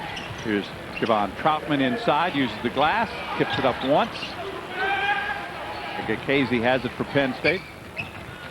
Well, Demetrius in the game now too, getting his first look tonight. The younger players playing blend with some of the older players. Brown still in running the show, and Brandon Knight on the bench. Chambliss gets inside, he misses the shot, and there's the rebound pulled down by Yuri Demetrius. He'll come back, kick it off to Brown. Brown's three-pointer short. Watkins has played the whole way for Penn State. Bounces it to Egakazi, who lays it in and will go to the line. Penn State basket counts for number 44 into Egakazi. 7 points for the sophomore from Augusta, Georgia. He'll go back to the line. And the foul goes on Mark McCarroll. He's got 3. We're in the double bonus both ways. In the final 5 minutes and 35 seconds. Well, you think about Yuri in this situation and Siobhan, guys who haven't played that much. They're going to be in a situation where it's a little sloppy because the opponent, in this case Penn State, is going to be pressing because they're so far behind. That's why you keep a guy like Jaron Brown or Brendan Knight in the game to make things controlled, but still let Yuri and let Chevy get involved and Sharon get involved a little bit at the offensive end.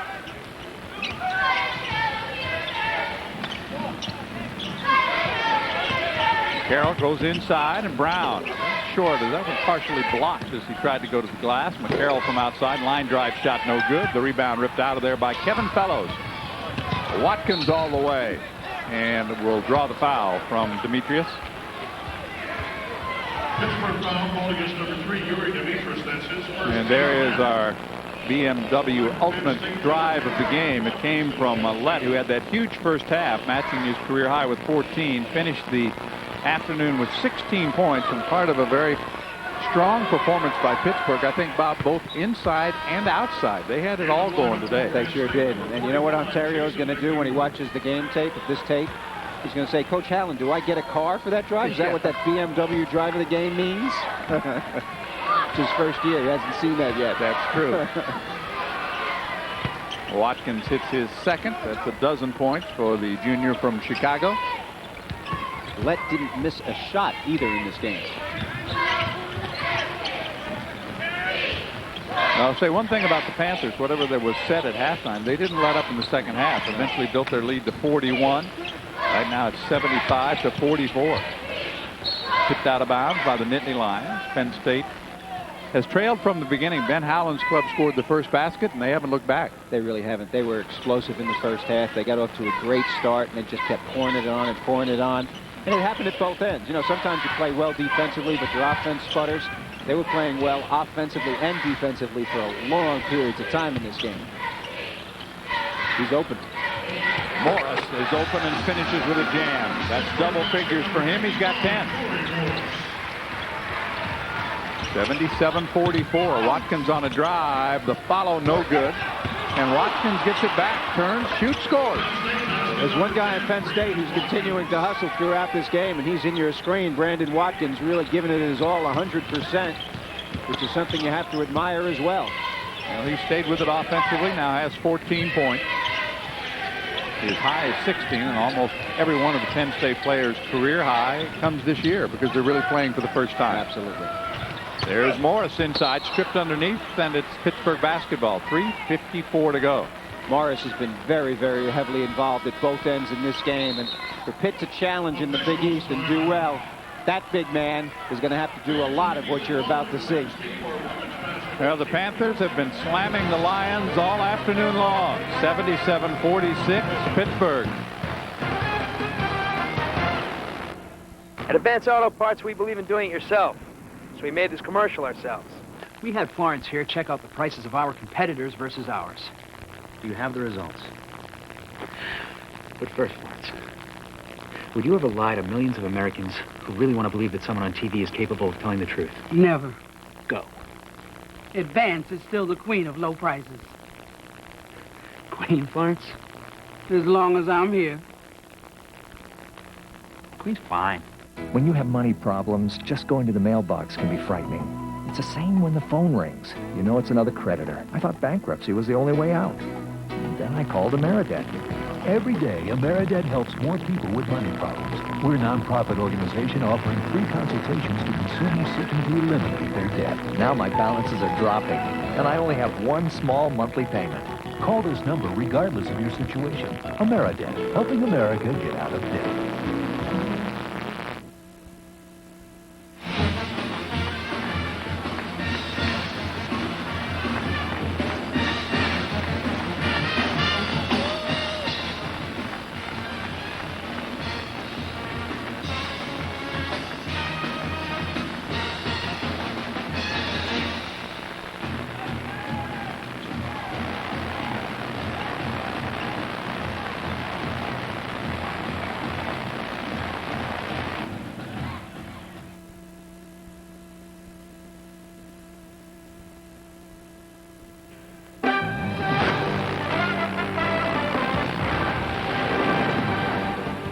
This game is being brought to you by BMW. Test drive the ultimate driving machine at your local BMW center.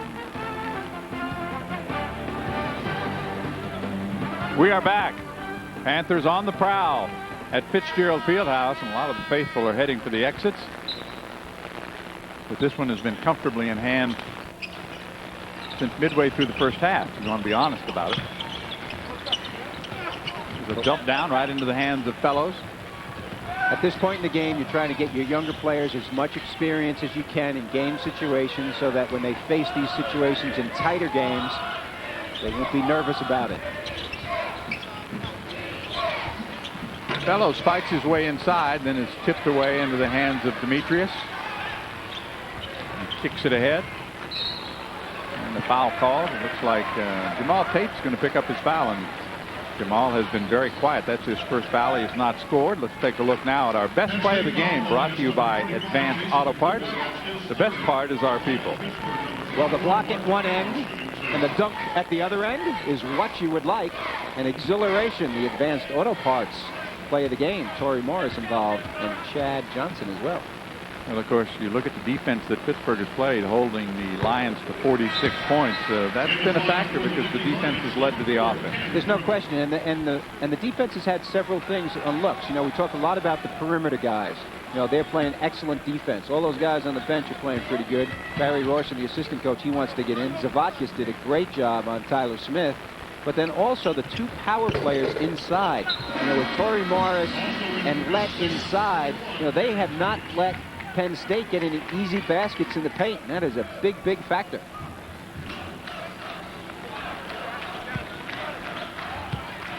Sometimes you see a team that plays great defense on the perimeter, but they're weak inside, or just the reverse. Pitt's done it both inside and outside at the defensive end tonight. Well, they've gotten a little bit from everybody because 9 different players have scored points in the game.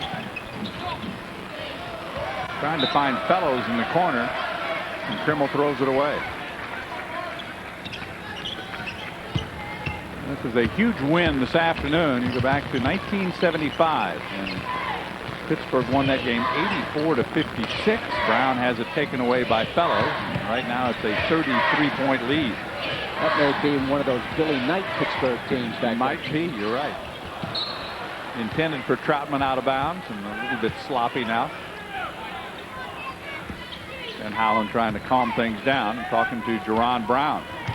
Well, they are in exams right now also, Pittsburgh is. And the other night, Page came to the game directly from an exam. Got there 15 minutes before the game started, which is a little bit difficult mentally for you. The Nittany Lions are going to be off for 11 days before they play their next game, and they'll be playing James Madison at home. They've had a lot of success at home, but that changed this year right away when Yale came in for the first game. Yuri. An air ball. Krimmel comes back, heading down to 2 minutes left at Fitzgerald, and you know there are a lot of Pittsburgh fans who don't want to leave because you know who the opposition is. We're running it up on Penn State. I'm going to stay. Not a lot of people have left, you know. I mean, a few minutes ago, a few people left, but pretty much everybody's sticking around right now. And into the lineup now comes the walk-on Gino Federico, the teammate of the freshman starter for Penn State, Brian Field. Well, what they're going to try to do is get Federico the ball, because Gino wants to get one up here in the last couple of minutes. His teammates will try to find him. He has made a three-pointer this year. Here's Krimmel. He'll step back and hit the 2. Penn State 2-pointer number 4. Penn's first basket, 79-48, 45 to go. Troutman with a stop.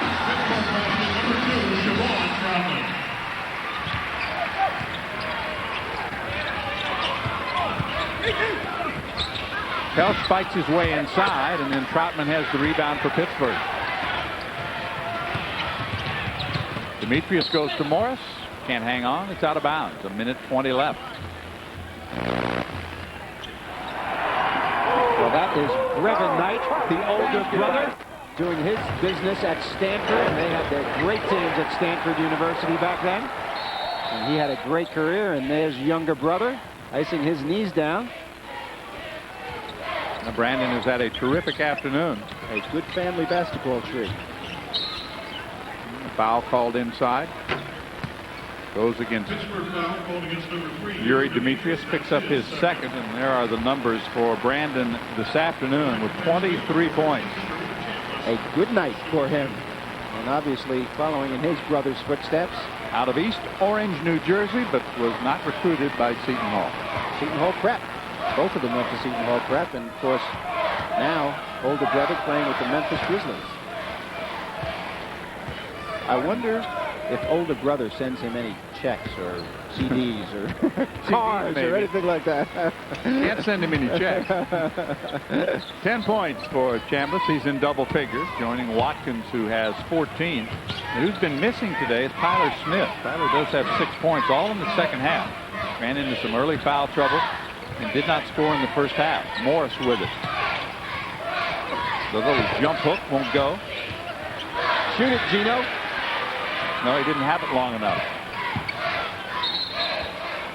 And a turnover by Pittsburgh, the traveling violation with 39 seconds to play.